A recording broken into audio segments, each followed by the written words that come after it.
Welcome, everybody, to another edition of The Hurry Up. I'm your host, Adam. Let's get into this. So, the New York Giants won again, 2-0, 2-0 for the first time since 2016. And doesn't feel good. Everybody's looking up at us as the number one seed, all right, in the NFC East battle. I mean, there's a long way to go, still 15 games to go. But after today, there's either going to be two teams at 2-0 or one team at 2-0 and three teams at 1-1. So we'll see. And we'll go over all those NFC East games on Wednesday, 5:30 on the real deal NFC East Roundup with my man Mac the Giant Fan. He and I are going to break down everything NFC East on Wednesday, 5:30. And we're also going to probably touch on the game on Thursday night, which is, the Steelers against the Browns. But let's get into it. So let's do the good, bad, and obviously the ugly. Now, what a win, what a win, what a win. I know people are like, oh, well, don't complain about a win. Listen, it's the same with the losses. What can we do better in a loss to get better? What can we do better in a win to get better? We'll start with the good. The good is this defense is playing out of its mind. No pass rush still, but they managed to hold Baker Mayfield, who, by the way, stinks, okay? They managed to get Baker Mayfield to 143 yards and made him look like a shell of himself. They didn't really sack him much, but they mixed their coverages. What I love about this team, but also kind of am a little leery of, is when people play poorly, they yank them. Cordell Flott gave up touchdown pass, they yanked him. Put in another guy who understood the offense and going forward, the defense going forward, you're probably going to see a lot more of that. Jihad Ward is playing well. I got to give him props where props is. Shane Zimenez coming through with a sack. He's playing. I'm glad they gave him a chance. I didn't give him a chance, but hey, you know what? He probably is not here next year anyways, but you know what? Give the guy a chance to see what he can do. So he did pretty well. I like what Julian Love. I told people about Julian Love. Sign him. Sign that guy. He's a glue player. He may not be flashy. He may not be dashy. He may not be all dancing and all that stuff, but he does the job and does it well. And him and Xavier McKinney are playing lights out football in the back end. Okay. And Adoree Jackson, let's be honest, hasn't been tested at all this season. Good, bad, or otherwise. So defense did what they had to do. They gave up 16 points, which is great. They gave up less points in the previous game, which they gave up 20 points. So that's an improvement there. And let's see what happens when they play win better teams. The next 15 games, there's some winnable games in there, and there's some games where teams, look at Jacksonville. That game might have been a win on most people's calendars. That's going to be a tough game. Detroit is going to be no easy out. I see two more winnable games in the next couple, which Seattle and Chicago, teams you should beat. Again, should be. But we'll see. The NFL is wacky like that. Don't take any team for granted. But good job on the defense. Special teams, great job. Graham Gano, isn't it great to have a kicker that can drill a 56-yarder? When it was 56 yards, I had no doubt that he was going to make it. I said, this guy's going to make the kick. And he did. He made the kick. So, that's always good to hear. Now let's get on to some things that are kind of bad, but yet good. The offensive line didn't play well. They were under siege a lot. Daniel Jones was under siege a lot, but still, they did a yeoman's job against a pretty good defensive line. So I give them credit for that. They still need to improve. Overall, offensively, they need to improve. Obviously, we know Saquon Barkley isn't going to get 165 yards. He did not. He got 72, but he did have a big run in the game, which kind of helped ignite a drive to kind of get them going. And then, of course, Daniel Jones had the one play at the end of the game to help win the game, but that's the only good play I've seen Daniel Jones make in 2 games. Now, you guys can sit here and tell me he had a good game or that you want to keep him. If you tell me you want to keep Daniel Jones, you ain't really watching film. Period.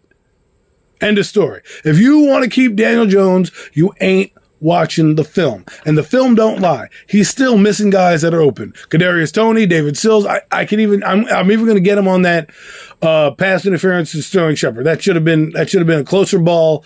Don't tell me that little nick that guy pulled is going to pull. Sterling Shepard rubbed right through that guy and made a route. It was an overthrow. Just call a spade what it is. It's going to go down as not because of the pass interference. Everyone's going, pass interference. When you look at that play, it should have been a touchdown. And these are the things that are happening. I don't want to hear the one play. Oh, it was one play that won the game. Yeah, they still had a chance to lose the football game. He threw countless passes that probably should have been intercepted. One at the half that would have been a pick six had the guy actually paid attention. And we'd be talking about a totally different ball game right now. I know people think I'm a hater. No, I'm giving Daniel a chance, right? I have a meter going right now. I have a meter where it's not keeping him, possibly, which is 50-50, and then definitely. Right now, he's still on that empty. He ain't coming back. And if you sit here as a content creator and say that Daniel Jones is having a good season, you're out of your friggin' mind. There's a reason why this offense is being held back. There's a reason why. Don't tell me lack of receivers, okay? They have Tony. Yes, I get it. The same problems persisted last year, and we gave this guy excuses. No excuses this time. Make the throws when they're there. Guys are open, and he's still not making throws. So I don't want to hear about this excuse. I don't want to hear about an offensive line. We revamped it. I'm sorry that teams figured out how to start to penetrate.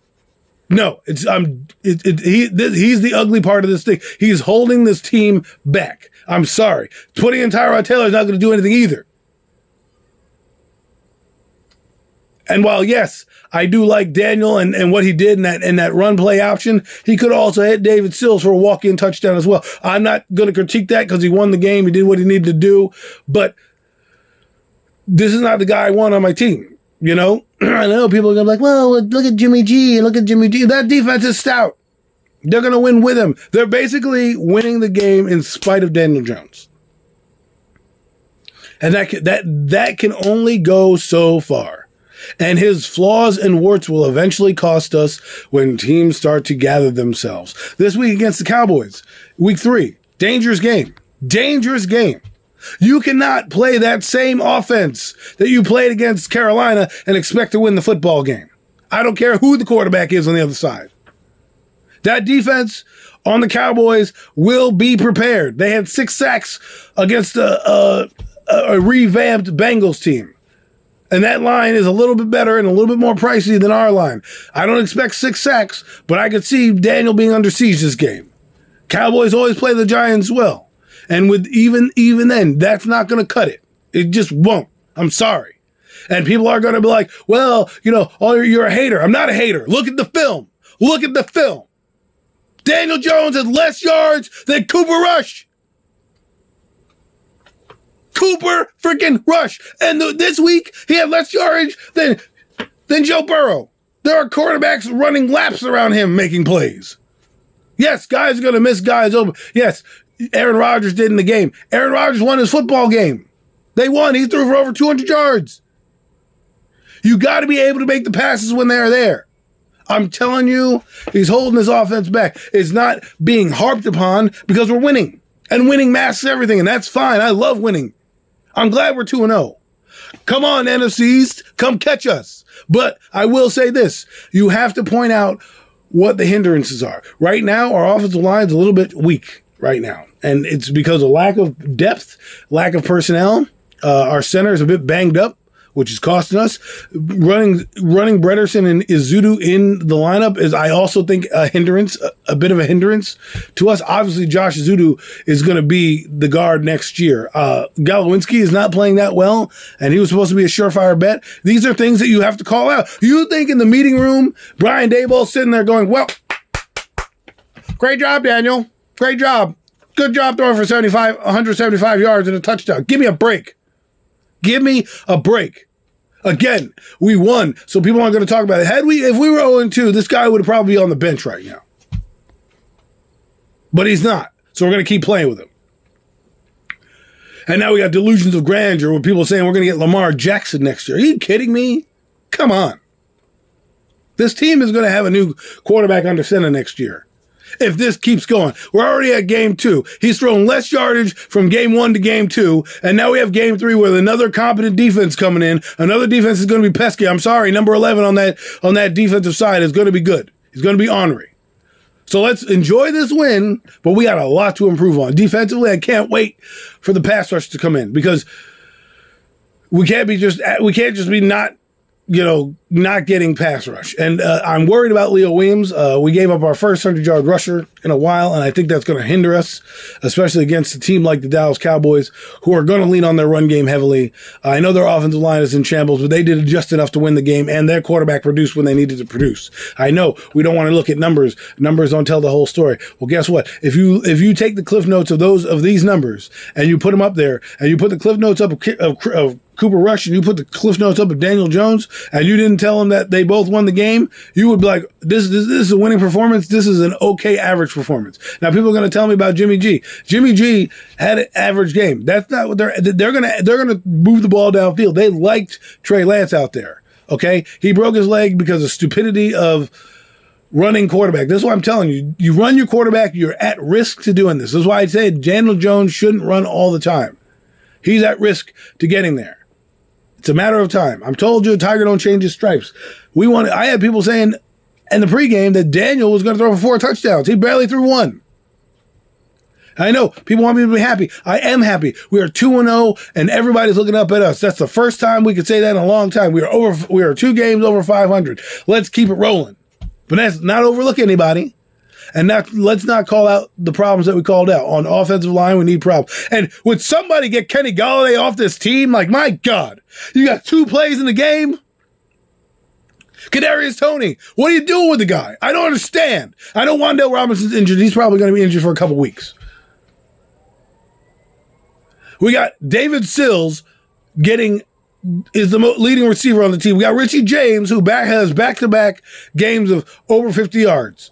And then we have Sterling Shepard. If these are going to be our receivers going forward, we are in a world of trouble. But the good thing is our coaches are smart enough, and that's another bright spot, is our coaching, our defense, and our special teams has helped elevate the lackluster offense and the lackluster quarterback play. And there's one guy on the offense that the entire defense is scared of, and that's Saquon Barkley. I love having him on our team.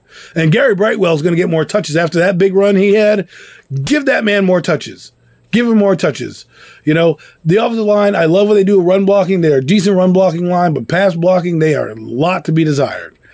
And it's not helping an already struggling quarterback who is apparently getting reamed out on the sidelines by his coach every week. If that's what you need to do to your quarterback every week to get him to play well, we got problems. Daniel, get your head out of your ass and show me something. Show me why the Giants should spend money on you. Right now, 2 games into the season, you're going to be on the unemployment line. But Victory Mondays, it feels good to win 2 in a row. Let's keep it going. Dallas is going to be a really tough test. I'm telling you people, it's going to be a tough test. Let's not overlook them. That defense is pretty good. Probably the best defense we're going to face so far this year. And I know we faced Tennessee's, which was a good defense last year, and they gave us trouble. I think this defense is going to give us some more fits as well in terms of just sheer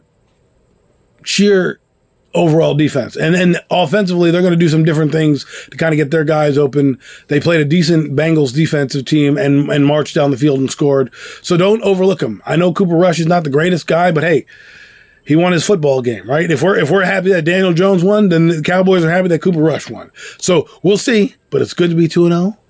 Staring 3-0 in the face. Let's not overthink this too much. Brian Daboll, I think, is the right coach for the job. Wink Martindale if Wink Martindale keeps this up, he may not be here long. Somebody may call him up next year and be like, listen, here's your last shot. You're in the New York area. Let's give it your best shot here. But I just had to get on here because I don't want people to forget what we did to get here. So 3 phases of the game are doing well. 2 phases of the game, 3 phases you count. Coaching, special teams, and defense are doing a great job. Offense, you got to pick it up. Everybody on offense got to pick it up. Barkley, 1 minute he looks great on a blitz pickup. The next minute he doesn't look great on a blitz pickup. Got to be consistent, Barkley. I'm not going to nitpick too much, but let's go. But we are getting held back by one player, and until he shows up and shows out like the rest of the league, he's going to be pedestrian, and we're always going to be in these 1916 type of football games. But hey, this has been another edition of the Hurry Up. I hope you enjoyed this, and we'll see you on Wednesday. Peace.